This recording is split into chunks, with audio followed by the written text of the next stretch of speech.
Good day to everyone. So, tayo po ngayon ay gumagawa ng another video tutorial para tulungan yung mga students na nagkakaproblema sa subject na integral calculus.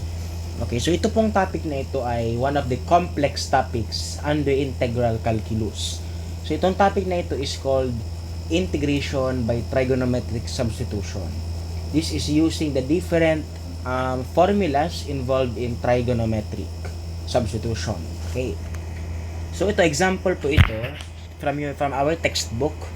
This is your example number 1 under the textbook 10th edition calculus by Ron Larson and Bruce H. Edwards, page number 534, chapter 8. Under integration techniques, L'Hopital's rule and improper integral. So number 1, for example, I asked to find the integral of dx over x squared square root of 9 minus x squared.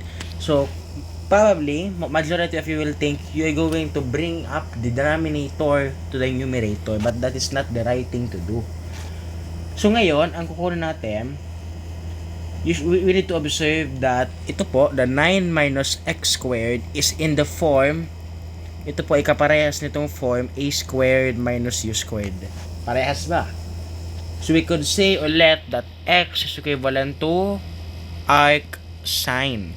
Kasi ganitong format, that is an arc sine trigonometric formula to use. Arc sine theta.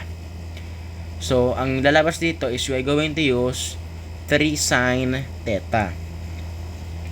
Ang tanong, saan po galing yung 3 cosine? Saan po ba itong galing na 3 sine theta? Itong equation. So, ilalagay natin to sa isang right triangle. Okay po, class. So, do you know what is a right triangle? It is a type of triangle which has a total angle measurement of 90 degrees with 3 sides, having the hypotenuse the largest side. So, ilalagay po natin yan dito. So, this is your theta, the 90 degree angle. You have the x, you have the 3, and then you have the square root of 9 minus x squared.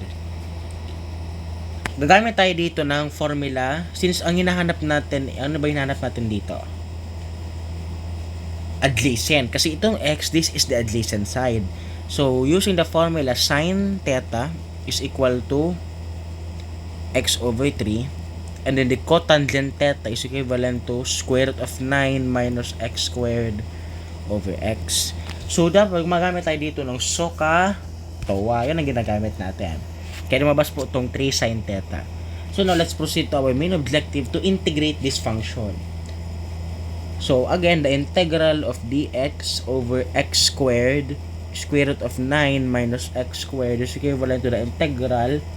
The derivative of 3 sin theta is cosine. So magkaroon tayo dito ng 3 cosine theta d theta over, pwede mo ito i-factor or substitute natin. We will be having 9 sine squared theta times 3 cosine theta.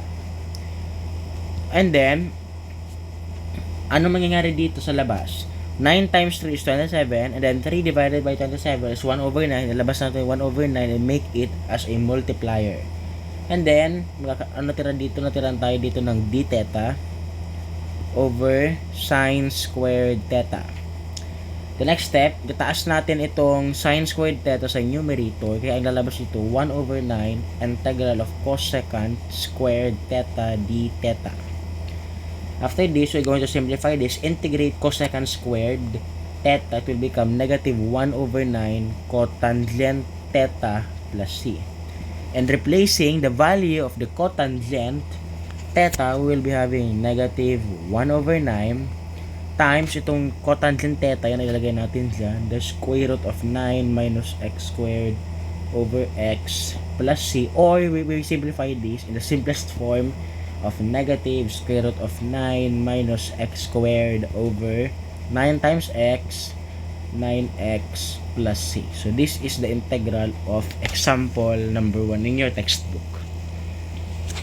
Okay, so na yun, for the example number 2, kasi ito random questions po ito. Ibig sabihin na random questions, we will be getting examples not only under trigonometric substitution. Kukuha rin tayo dito ng mga problems na nag-i-involve ng iba't ibang function. So, we will be using here the integrals involving powers of sine and cosine. For example, you are asked to differentiate the integral of sine cube x cosine to the fourth x dx. So dito, we're going to rewrite this equation.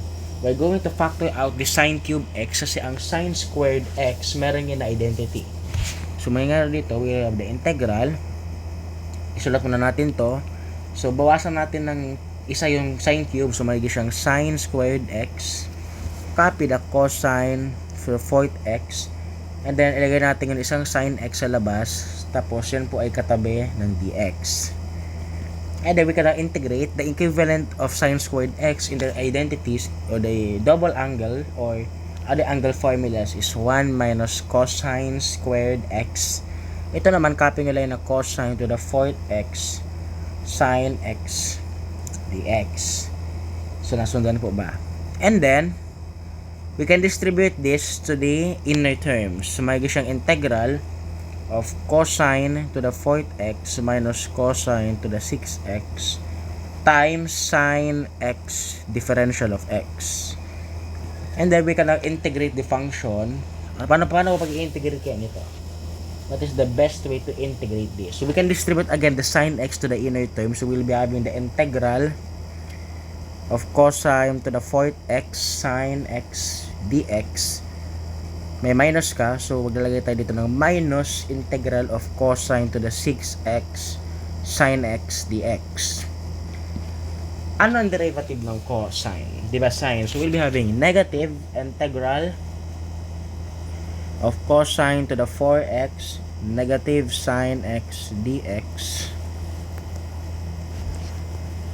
Tapos anong derivative agad ng cosine? Diba? Sine. Since past negative to, may siyang plus integral of cosine to the 6x negative sine x dx. So now, we'll be removing the angle. Matanggal na to. So we can now integrate this directly. Adding 1 to the exponent of negative cosine. 4 plus 1, 5x divided by 5. Plus yan, cosine. Yung 6 magiging 7x divided by 7 plus arbitrary constant plus c. So, this is your integral. So, yun lang po. Maraming salamat.